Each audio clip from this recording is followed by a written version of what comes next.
Good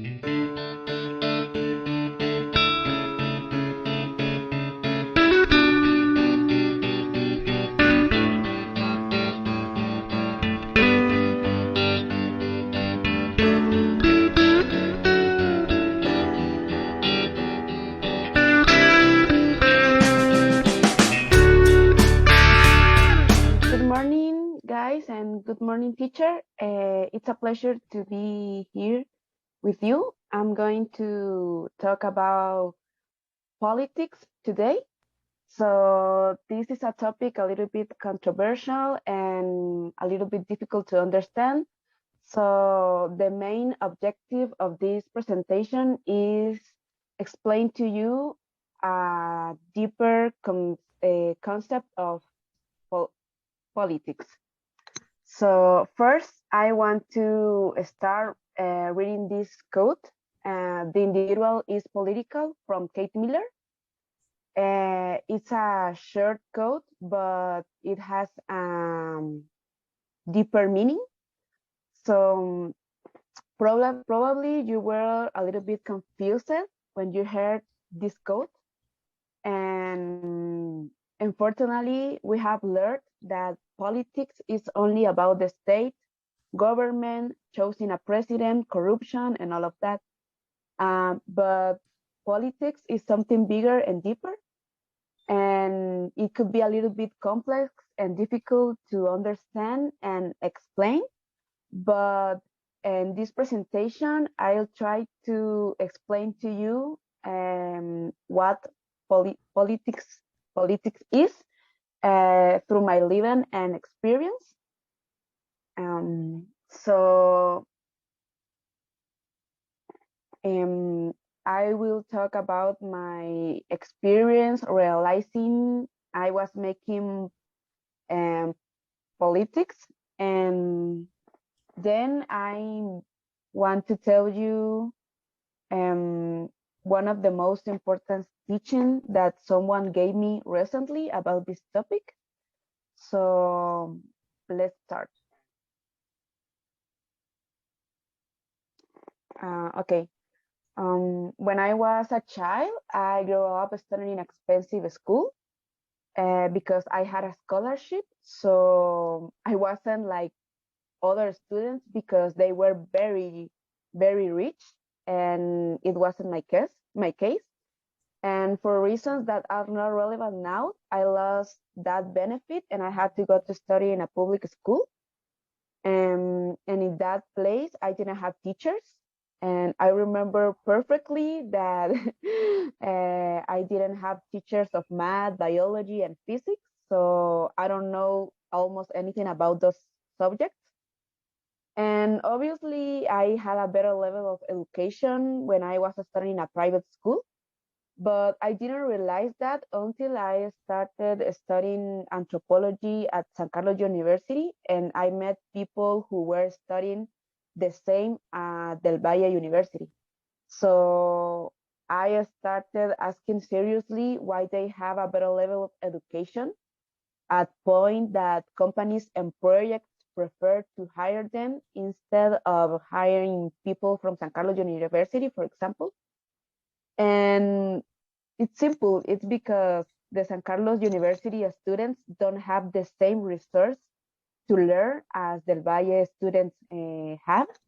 So I started asking if high quality education is a human right, why students of public system education have a low level of education, and if this is affecting our future employment opportunities, why we have to sit down and wait the public education system improves its quality by itself. If this is something that we need right now, why we keep waiting? So I start analyzing in my subject what things the professor could do better and what else I could do to learn more. But I figured out that all the education system is rotten. So it isn't enough to do my best if I don't have the appropriate resources to do it. And that was the way I involved myself in student pol- politics. So how the desire to have a better opportunities for myself took me in front of the congressman uh, to talk about education and how improve our edu- the education level. Um, well, for me in that time, it wasn't clear, but now I can see it clearly, and it's because the individual is political, as Kate Miller said. And I don't know if you can understand what is the relationship between our dreams, social, economic, and political situation, and how sometimes the individual dreams are collective dreams too. Um, so when you fight for your dreams, you are not only fighting for yours, you are fight for the dreams of others. And I think that that was the message that Kate Millett wanted to send us, that we are social beings and we can't live without social support. And now, and that's how I understand politics is. Politics is not something about government and corruption and all of that. Politics is the way that we make decisions every day and how that decision um, impact the life of other people, for example. So now I want to talk about the most important teaching I had recently. Um, I want to present Marina Villagran. I don't know if you have heard about her. She's the pioneer in social psychology here in Guatemala. Now she's like 80 years old, maybe. But she's still working to change this awful reality in Guatemala. She has done so much work in the justice area, and she has been proficient in important judgment about internal war here in Guatemala.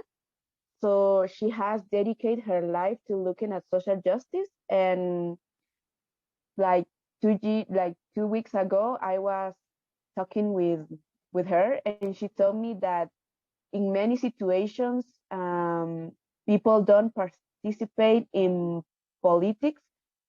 First, because maybe they don't realize how corruption and social inequality affect them, but it could be because figuring out how the system works could be extremely painful.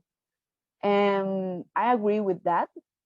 That it's very painful realizing that the system works in a awful way.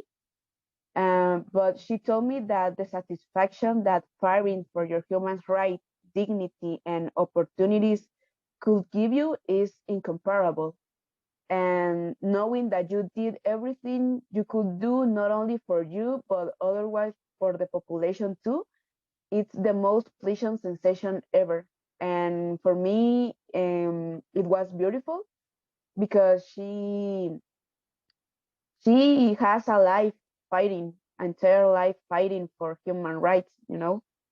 So I know every day is harder here in Guatemala because of the political, economic, and social situation is very hard.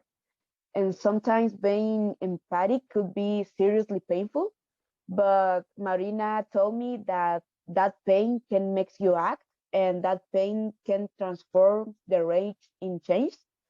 So this in this presentation, I want to invite you to think about it, to think about how your decision could affect others, and the fact that you decide be silent in a just injustice situation could affect others too, and maybe invite you to ask you, if you were someone who is really really poor or unfortunate, if you would like to see if you would like to be seen, and if would you like to feeling that your life matter.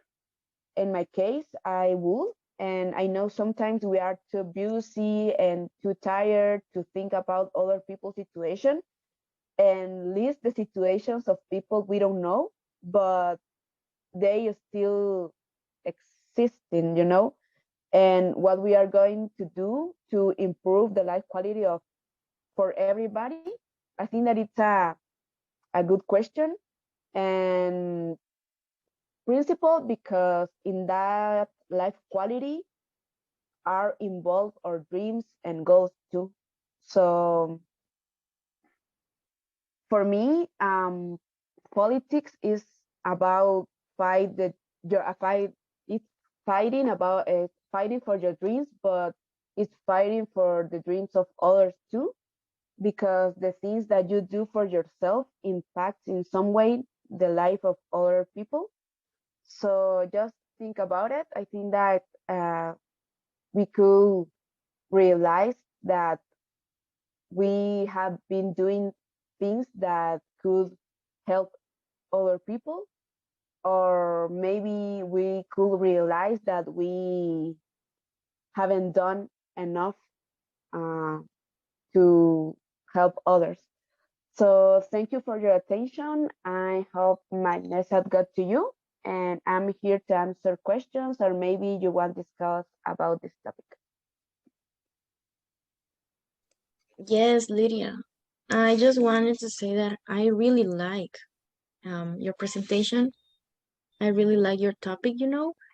Um, I guess you were the only one who tried to make us, I don't know, to create a kind of awareness in us. So, yeah, I really, really like not only your topic, but the way you express yourself in your presentation.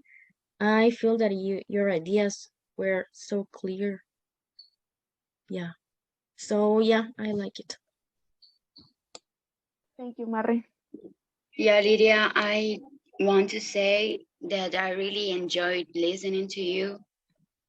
I really enjoy listening to you because you know what what was you talking about, and it was really cool.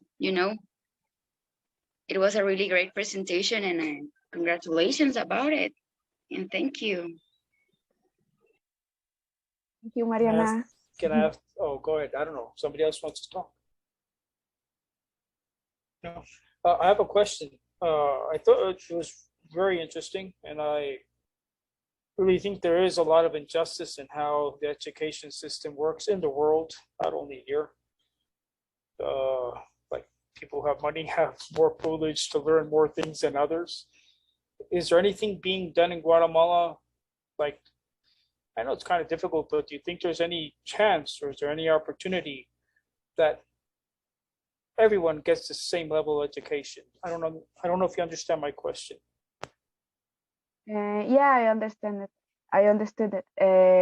I think that if we don't fight uh, for obtain that high quality of education, that won't happen because the education system by itself won't improve, because for the government it's better that people don't have a good quality of education. So for me it's possible, but we have to make a big effort and be conscious that it's something that won't happen by itself. It's something that will happen only if we do something about it. But is there any initiative towards doing that? Do you know if there's anyone like in the Congress, maybe? Yeah, but in the end, it's our responsibility to bring that to the Congress, for example, um, and it's our civil responsibility, maybe. I understand. Thank you. Thank you, Lidia. Okay. Thank you for your comments and questions. And it was a pleasure to present this topic to you. Bye.